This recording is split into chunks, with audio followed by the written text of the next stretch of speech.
Thank you. Again, my name is Dave Suffolk. I am director of our Solution Architects group here in the U.S. and talk about a couple things in terms of the agenda. What really want to talk about for the most part is the iPaaS service. What it is, what it can do for you, what makes sense, why people are using it. We're really seeing more probably iPaaS cloud services than we are seeing in terms of versus full managed service in our cloud. So it's going to go through some of the reasons and capabilities during the session today. And then also what it would take in order to do a move from, for example, an on-premises solution into the SEEBURGER cloud. So let's just go ahead and get started. So first thing is talking about iPaaS services in general. One of the things that we've seen a lot in the marketplace these days is talking about a hybrid integration platform. And what that really means is the platform needs to morph, if you will, or be adjustable to your business needs.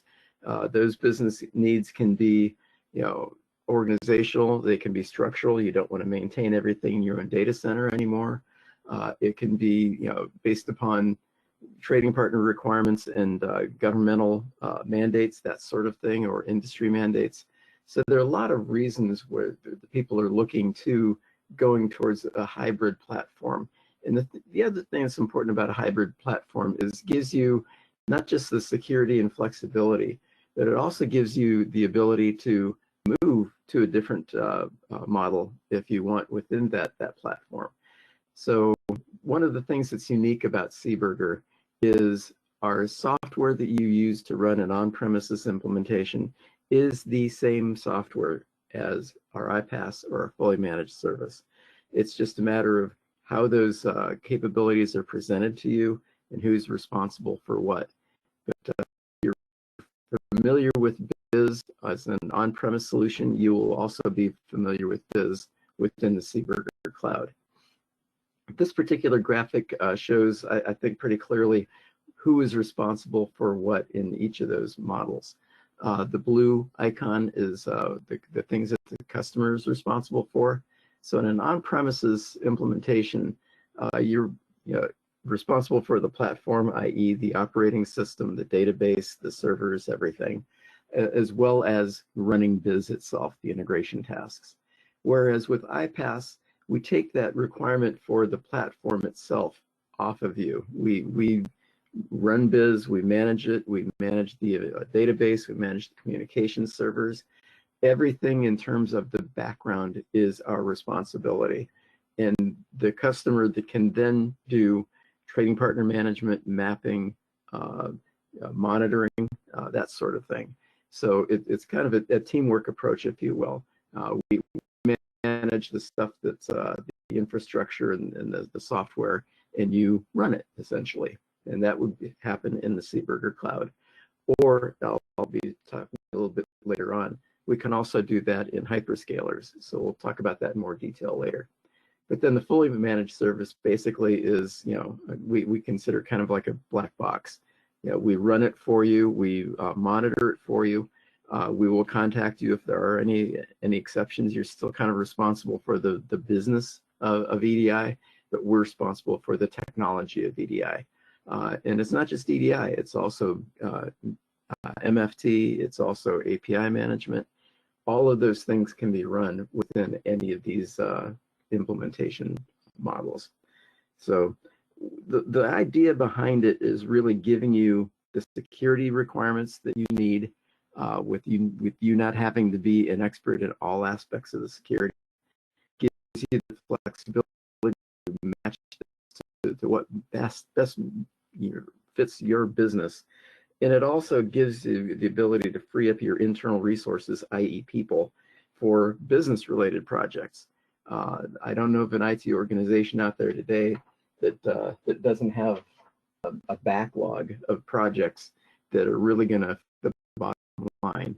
So it's really kind of the idea of giving you the ability to do business while we're managing the program for you. So, excuse me, typical challenges that we see, if you look at the task going across there, you're probably familiar with a lot of these, but I really kind of focus on the task on-premise. You're really required to be an expert on everything, if you will. There's new technologies coming out. There are new security requirements coming out, new platforms you might have to communicate with. And it's an ongoing training exercise, think of it that way. And you need to know what options you have that give you the control, but it's important to know when you have a rapidly changing environment where you've got a lot of trading partner requirements in terms of the technology that they want to utilize, whether it's going from pure EDI, real-time or near real-time to API management, for example. Do you really want to have to keep up with all those technologies, or do you want to be able to leverage an expert like SEEBURGER that can manage those things for you? And that's why under iPaaS we talk about not just EDI, but APIs, EAI, Enterprise Application Integration, Managed File Transfer, all as a full service where we manage the technology and you can manage the communications, the touches, if you will, with your partners. And then in a full managed service, that whole idea of more and more applications are becoming business critical. More and more applications are becoming real-time business critical. They've got to be up not just 24/7 by 365, but they also have to have no downtime, and they have to have very, very fast response, not just for turnaround time for documents, but also for turnaround time in terms of dealing with any issues that might come up during the processing. So the solution, as you can see on the bottom, is moving those applications to the cloud, which a lot of people are doing, both critical and non-critical applications to the cloud. Being able to monitor that yourself, or having somebody else monitor and what do the housekeeping and do the babysitting for you, and only involving you if an exception occurs.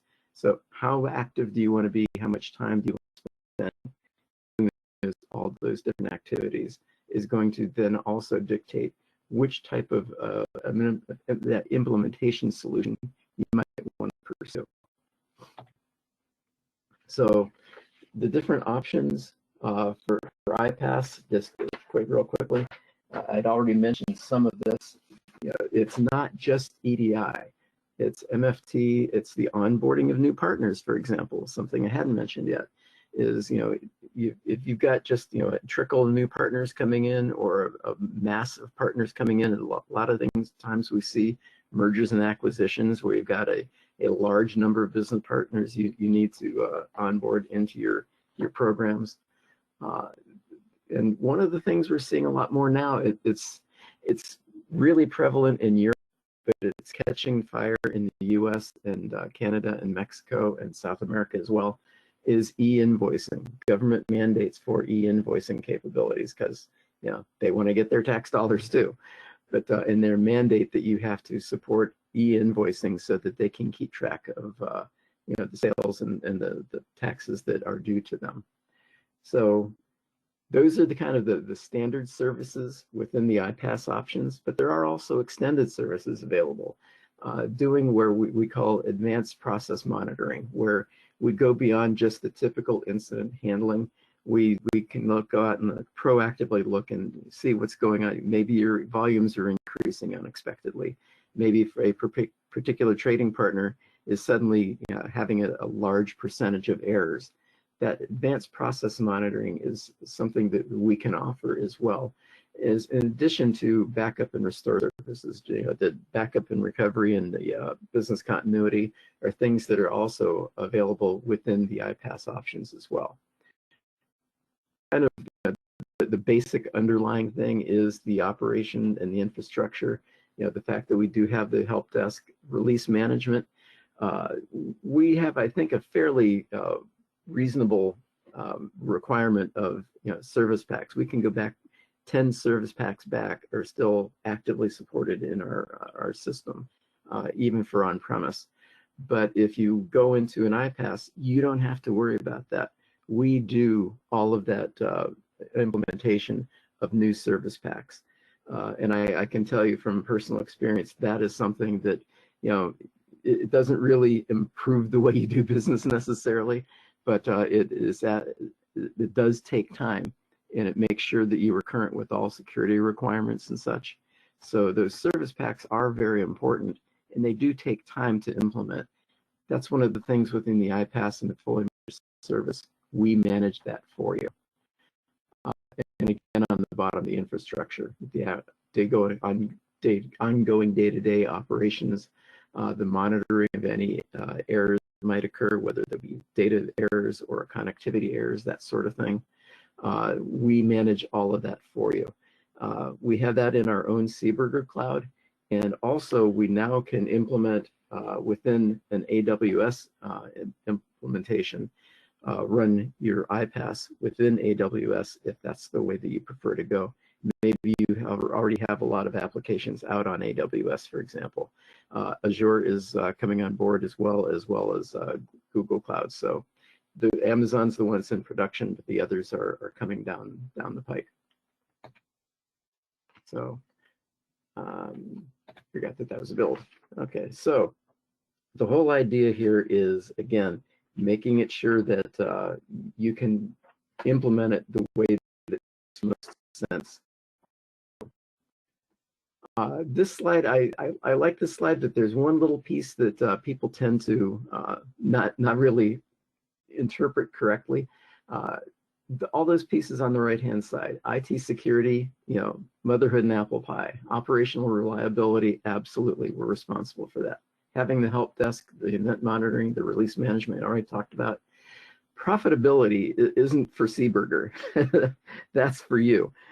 One of the things that a lot of people are looking at these days is operations expenses versus capital expenses. It affects your bottom line. So an implementation in an iPaaS or a fully managed service is an OpEx expense, not a CapEx expense. And that really does hit home for a lot of people when they're looking at the accounting and accountability for this. So I want to make sure that that's not misinterpreted, because I know when I first saw this slide, I was like, well, profitability for who? So that's not really focusing on us. But part of that BIS release management is the security patches, the service packs that I talked about. We do support regression testing. We do have hypercare support, all within the iPaaS service.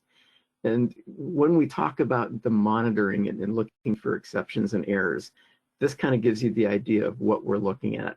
The platform itself, the connections, the mapping, the performance of the system. One of the things that you have to do when you've got BIS on premise is you have to look at resource utilization, and you have to look at, okay, what's going on maybe from a standpoint of, I've got a really high processing period for holiday processing, for example, or for home center, that sort of thing. It's usually comes around just prior to spring when planting season's coming up. When do you have those expected increases in processing requirements? You don't want to have to say, I've got all these services available year-round when I only need to scale up certain times of the year.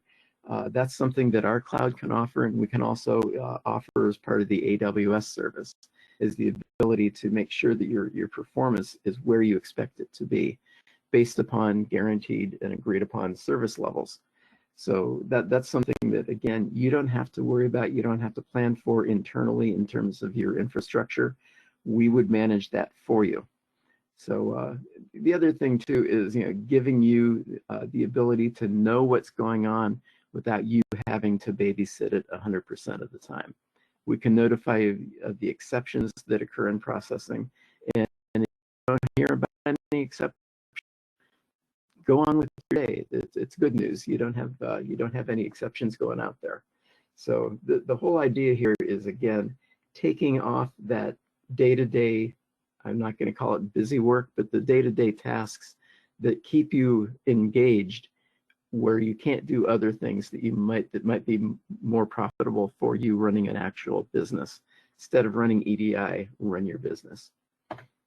So this, I think, is kind of interesting. When we take a look at the incident handling, because of the intelligent monitoring that we can do of the processes and of events, we see what's going on. I don't want to say ahead of time, but we can do some predictive planning, if you will. What that really does is it gives us the ability, because we are that 24/7/365, not just data center, but operational support. We see the incidents going down rather dramatically.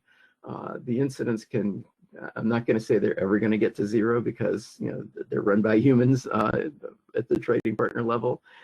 There are going to be some times where maybe somebody's ISP goes down and that becomes an incident. So it's never going to get to zero, but that's our goal.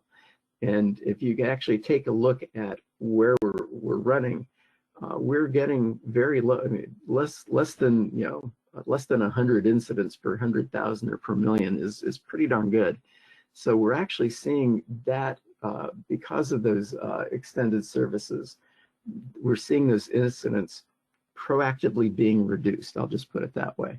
So what it does is, again, it takes your eye off of this way less often, because everything is running much more smoothly, and we're not having those bumps in the night that we're typically accustomed to seeing. And that can be, customer hosted. It can be SEEBURGER on AWS. It can be in SEEBURGER data center. More often, because of the extended services we offer, these hit more often during the iPaaS in our data center or in AWS. But if you utilize some of our extended services capabilities, even on premise, where we can monitor your system remotely, we can also impact on premise as well. But clearly on iPaaS in AWS, that's where we really see a lot of improvement. So the package overview that still offers a customization based upon your needs and priorities. We can look at what are your volumes. We can look at utilizing our mapping repository. We have over 18,000 customer maps in our mapping repository. That onboarding that I talked about a little bit earlier, we can run it as a portal, or we can run it as a full managed service that we manage the whole thing. The master data service. This is something that people tend not to think about. Including our sales reps. I kind of have to remind them periodically what this is just about every one of your partners that uses secure communications is going to be updating their security certificates at least once a year. Okay. Do you want to do that? Do you want to manage the testing, or do you want to turn that over to us? And we can actually offer a service where, instead of just bringing it up as a project, as a consulting project, as those things occur, we actually offer that as a service, as a really low monthly fee that's way less than what you would pay for just one incident. So we actually maintain that master data and those communication certificates for you. So that master service is really a good option in terms of, let me contract for that up front, so that when they do happen, you don't need to do a PO, you don't need to do a services engagement. We're already on it for you. And we can also through that onboarding portal, supply your partners can do self-service for those upgrading those certificates and doing communications tests. So the whole idea is, again, taking as much of that off of your hands as you want. I'm not going to say as much as we can, but we can take all of those things, or just whatever you want. It gives you that ability to really customize that package to what really fits your business needs. I don't want to say it's a one size fits all, because some people want to do some of these things themselves. I totally get that. But when you want to leverage those capabilities, they're there for you. And the whole idea, again, is to make sure that we're up to date and we're running and we're monitoring everything for you. Another thing that we get questions for quite often when we're doing initial views and initial looks into what's available within the service is backup restore. Uh, the whole idea here is making sure that the data is backed up consistently, that the restore process is tested periodically, because it doesn't really do you a whole lot of good to back everything up if you're not sure if the restore is going to work. So we do go out there periodically, not just back up consistently, but also restore periodically, just to make sure that everything is working, so you don't get into a point where the system goes down and you can't bring it back up. Malware scanning is critical within any SEEBURGER or AWS implementation. We have to, and that's part of our certification as well. This is why we're able to obtain the industry certifications, maintain those certifications, and recertify. Recertification, literally in some instances, can take weeks. We are able to get through that recertification process extremely quickly because this is what we do. We focus a lot of resources on this, and we make sure that we don't have any issues with compliance or certifications whatsoever. So we've got, as it says here, the multi-redundant storage of backups, so that we have, you know, if one place does get corrupted, however, maybe it's just a data error, you know, how do we make sure that we've got a good backup out there? And that's where we have multi-redundant storage of our backups. Emergency restore, we can actually download those backup sets through our customer portal. We can restore, we have this guideline for restoring an on-premise setup, and this is actually a standard function within our cloud on the AWS cloud. So again, it doesn't really matter where it is. It can be client hosted, it can be us at AWS, it can be in the SEEBURGER data center. The backups are really a critical part of our daily operations, and it's a critical part of our certification process as well. We maintain all those external certifications for this purpose. So where would you best fit, or why would iPaaS maybe best fit for your business requirements? Some of the advantages, you know, we've got an instance, we can bring up an instance of BIS within our cloud or the AWS cloud as part of a recipe very, very quickly. So that faster implementation, you don't have to wait weeks or months to get it implemented. We can go out and create an instance very, very quickly and get you.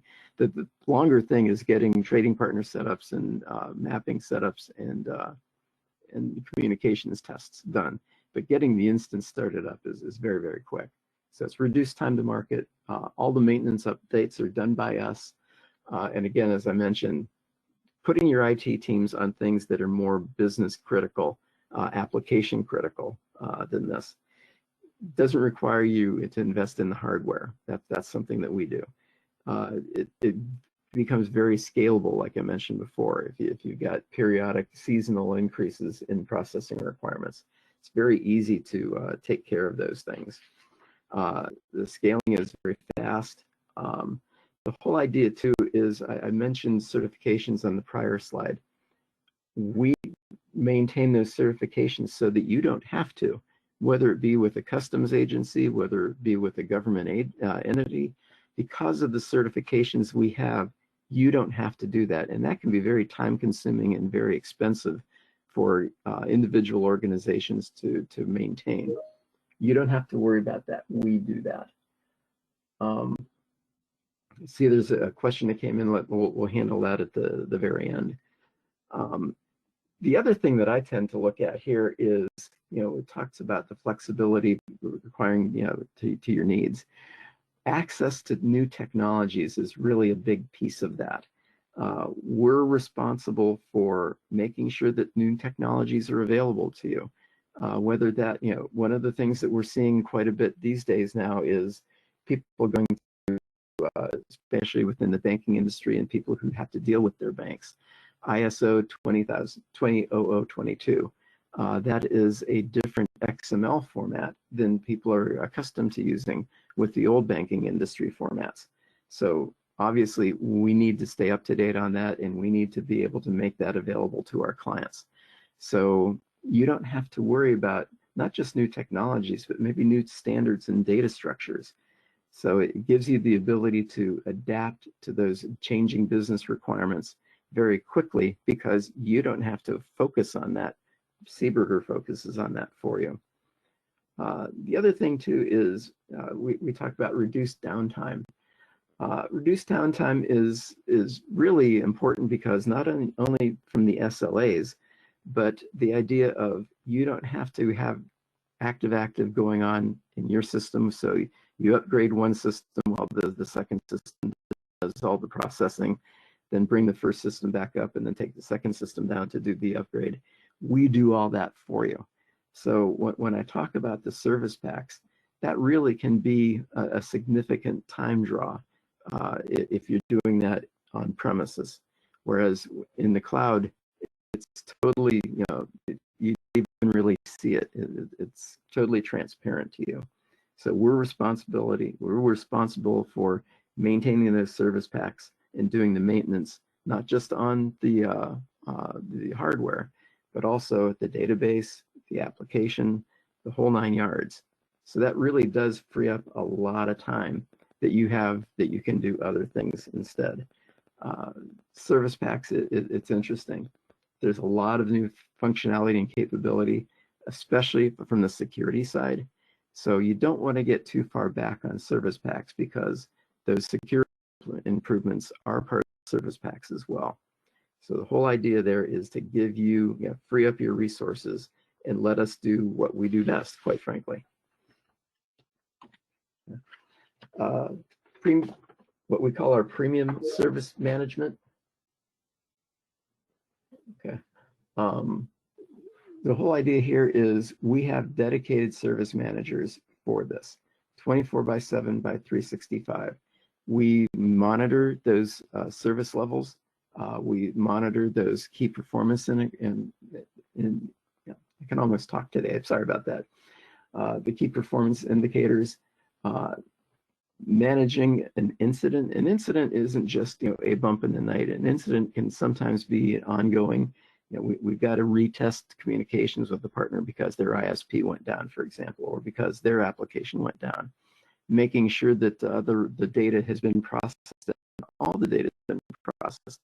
Making sure that they don't actually send a duplicate of an earlier transmission. Those are all things that go into that. And those are all things you probably are painfully aware of already. Those all go away as well. We're going to have to maintain some level of communications with you as to what's going on with it, but we are the ones that actually, fix that problem, if you will. So give you that service manager for all that single point of contact for you, and that coordination, not just for regular activities, but also any projects that come on.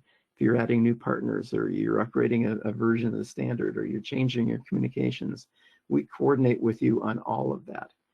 We provide change management. Again, part of our certification process is we have to have a change management system that we can go out and we can look at the log and see what changes have been made and when and for what reason. So it gives you that whole idea of you can see everything that's going on, but you're not responsible for doing it. Think of it that way. We do use automated systems. Planio is one of those. We use that on our consulting operations, and we also use it within our services operations, like our iPaaS service. So the whole idea, again, making sure that your system is running as you expect without you having to do the actual tasks or babysitting around it. So the benefits, I think, are fairly clear. I think I've already talked about those. Our service and your business criticality are aligned. You let us know what your priorities and what your requirements are. That all goes into the SLA, so that we're making sure that we're monitoring those things that are important to you. The service manager takes care of the day-to-day business. Then we have project manager if we have any specific projects such as onboarding new partners or whatever. And this can really be, it's very, very flexible. We can combine it with the mapping packages if you need to do new maps or updating maps or that sort of thing. Or if you have a new standard you want to apply and we need to test that with your partners, we can be in the middle of that whole process too. So the whole idea, again, is trying to make sure that what you want is available to you. You don't have to employ all of these capabilities, but the ones that fit your needs the best are available to you. So the last thing I really want to hit on today before we get to the Q&A is what does it take to move to the cloud? People, don't necessarily think about what are the steps that are necessary. It's kind of a, I mentioned before, it's kind of a black box, but there is planning that needs to take place up front to make sure that that move goes very, very cleanly. We want to make sure that it's an up-to-date system. If you're on a BIS 6.5, for example, we really do need to upgrade that to 6.7 before something can be migrated over to the cloud. And when we say about supported service pack, again, I think that we're fairly flexible there when it comes to, we only require something within the last 10 service packs. For example, my personal implementation of BIS that I use for demo purposes is, I think, service pack like 156 or something like that. So I'm coming up to needing to update that fairly soon. So we do want one that's relatively new, so that it's compliant and compatible with what we got in our system. How you want to move the partner connections. Sometimes you want to use our SEEBURGER communications gateway, for example, so that it's a single point instead of all these multiple points of connections to your individual business partners.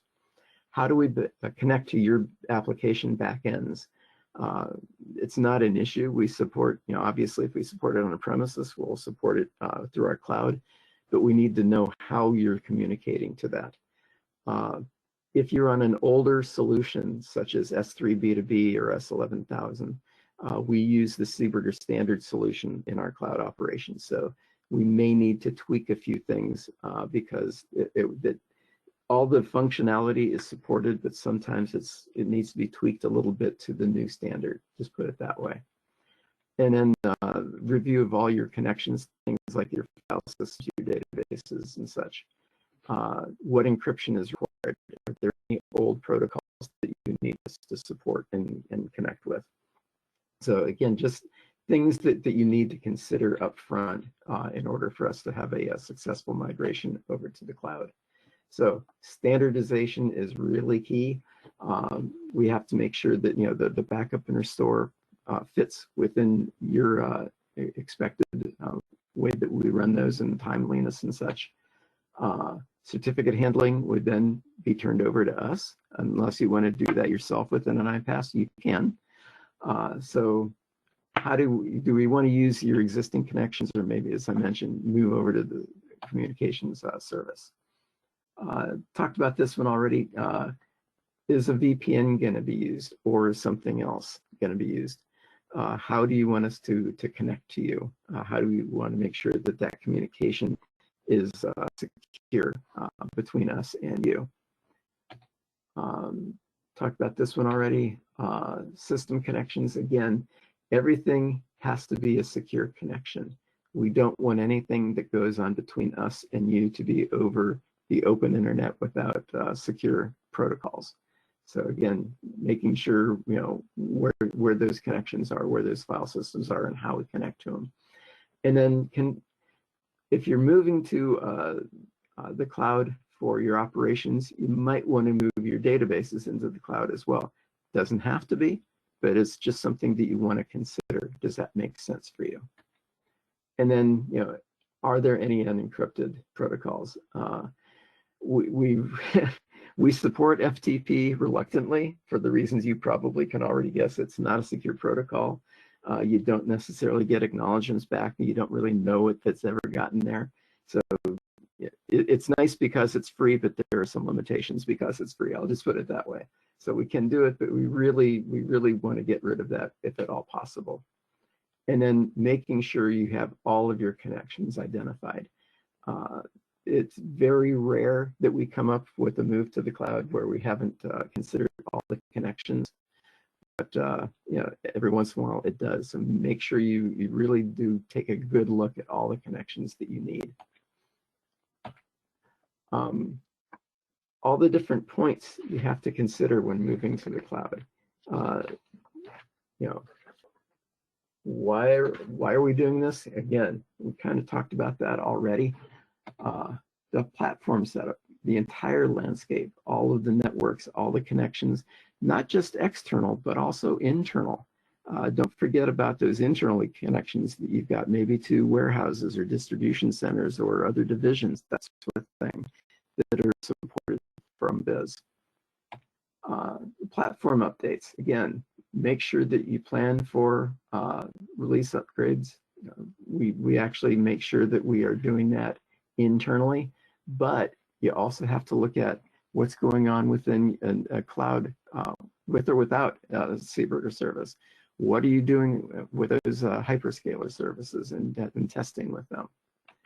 Databases, again, I mentioned before, you look at the database services from the cloud provider, compare it to your, some of those databases outside the cloud are very expensive. And going to a cloud-based database might save you a lot of time. I'm sorry, a lot of money. Security and backups, we've already kind of talked about that, but make sure you do the test of the restores as well. And this one I think is particularly critical. You know, make sure you've got licenses up to date.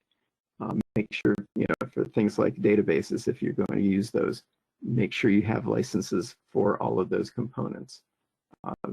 Very important. Otherwise, just flat out won't work. So I think this is kind of my last build slide here. The whole idea is giving you that reliability during the migration, because how are you going to do all of these different steps?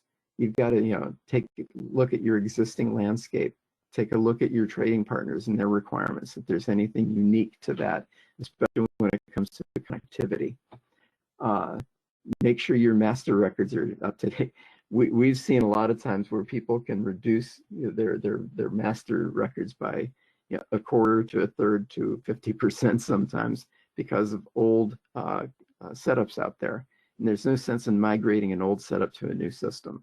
You know, so do a little bit of housekeeping first.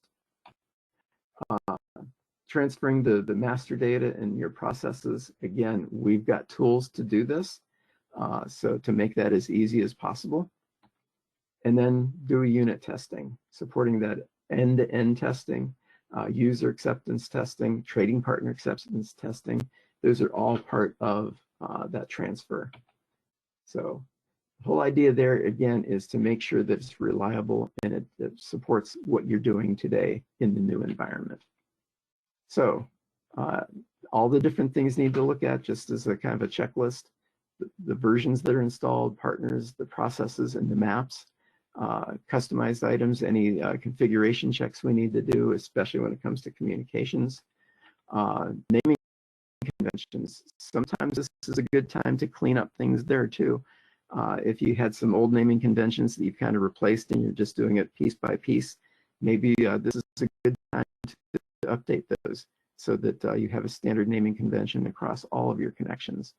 And I just mentioned that we're removing the duplicates, and you know, we've actually found sometimes people have a connection out there with a contact person who's no longer with the company, or unfortunately sometimes they're deceased. So making sure that that obsolete data is cleared out of the system. Okay. And then just the prerequisites.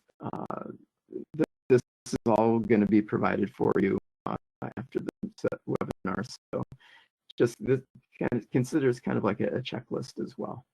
Okay. All right, so we're up to the question and answer time frame. All right, so the first question was our on-premises BIS environment is using the S3 B2B solution at version 7.54. We've been told that iPaaS supports only the standard solution. How does that change impact the migration to the cloud for such items as Big Mapper, TP setup, and training? Okay, very good question.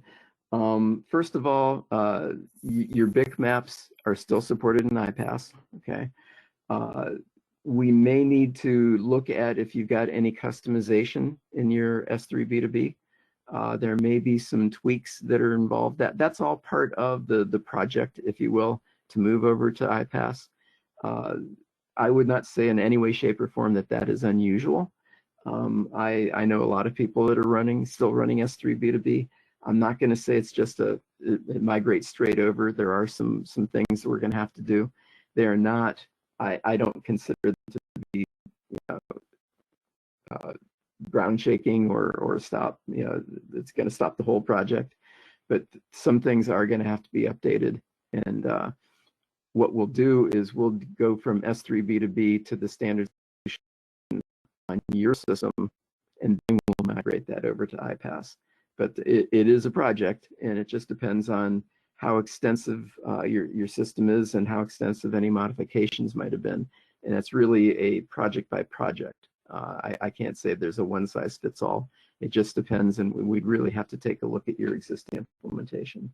But yeah, it's been done before, and it's not the end of the world, but it does take a little bit of time up front. And the next question was, you mentioned that on iPaaS that we can keep the communications with partners. Does that mean the BSP fence runs on our on-premise, or do we need more than just the fence? Okay. Basically, you've got secure communications between us and you through a VPN or MPLS connection. So you really shouldn't need the fence. You can still use that for other types of communications as well. Some people maintain their fence for all their connections coming in outside their firewall. So again, I'd want to take a look at your specific requirements, what all you're using that for. But we would then do the direct communications or through our communications gateway to all the partners. So basically, you'd have a single connection to SEEBURGER, and then we would maintain all those other external connections. But that does not mean that you don't need the fence anymore. It just depends on what all you're using the fence for. Okay, thank you. Another question was, is it possible to move from iPaaS to fully managed service? Yeah, absolutely. I don't want to say we have it happen a lot, but we have some people that go to a fully managed service, and because of trading partner requirements in terms of they do a lot of changes and they need these changes implemented, within hours rather than overnight. Sometimes people will move to iPaaS from fully managed service or vice versa. So yeah, because BIS is in the background for all of our cloud operations as well as your on-premise, it's easy to move from one model to another. I can't say that I know of many, if any, that go from a cloud back to on-premises, but would that be possible as well? Sure. Okay, thank you. So that's it, actually. Thank you very much for the presentation and for your answers. And thank you everyone for joining us. I hope you enjoyed the insights. And as I've mentioned at the beginning, we'll send you the recording as well as the presentation slide deck shortly. Please visit our website to learn more about iPaaS in our blogs and register for the remaining 3 parts of this webcast series or watch them on demand. We'll be back in 2 weeks' time to tell you more about security in the cloud. But if you have any other comments or questions that have been answered today, you can of course contact us at any time. We are happy to help. So when we now close this webcast, you'll be led to a website asking you to answer a few quick questions on how we did today, and we'd very much appreciate your feedback. So again, thank you everyone. Take care and see you soon. Bye. Thank you. Bye.